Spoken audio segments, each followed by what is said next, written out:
કોંગ્રેસ સમિતિના પ્રમુખ અખિલ ભારતીય રાષ્ટ્રીય કોંગ્રેસ સમિતિના આદેશથી કચ્છ જિલ્લા કોંગ્રેસ દ્વારા આજરોજ ગાંધી પ્રતિમા ભુજ ખાતે રાષ્ટ્રીય ગ્રામીણ બાંહેધરી કાયદો એટલે કે મનરેગા જે 100 દિવસની રોજગારી સામાન્ય અને ગરીબ વર્ગને નિશ્ચિત કરવા માટે કરેલું હતું, પણ વર્તમાનની ભાજપની સરકાર આ કાયદાને છેલ્લા 5 દિવસ પહેલાં રાષ્ટ્રપતિ પાસેથી મંજૂરી લઈ અને શ્રીજી રામ નામે ઓળખાશે તેવી વાત કરી હતી.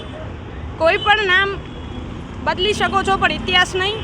મહાત્મા ગાંધી રાષ્ટ્રપિતા છે, સૌના આદર્શ હતા અને આ પ્રમાણે તત્કાલીન 2009ની મનમોહનસિંહજીની સરકારે 100 દિવસની રોજગારી સામાન્ય ગરીબ ગામડાના મજદૂર વર્ગને મળી શકે અને રોજગારી નિશ્ચિત થઈ શકે તેને મનરેગા કાયદાને અમલમાં મૂક્યો હતો.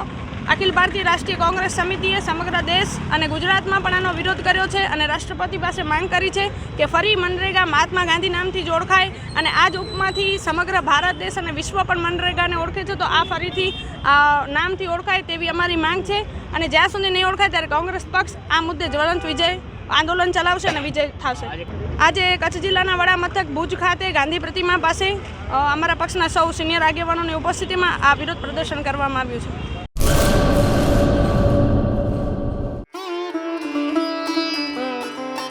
Health and magnetic nature cure centre, mud therapy, magnet therapy, shiatsu, ayurvedic massage, all type of herbal treatment, વા, ઘૂંટણ, કમરના દુખાવા, સ્ત્રી રોગ, વજન વધારવું, ઘટાડવું, ડિપ્રેશન, માઇગ્રેન, અન્ય દુખાવા. સમય સવારે 9 થી 1, સાંજે 4 થી 7.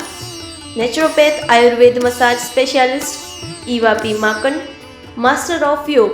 એડ્રેસ 20 એકતા સોસાયટી, ગાયત્રી મંદિર પાસે, ભુજ, કચ્છ.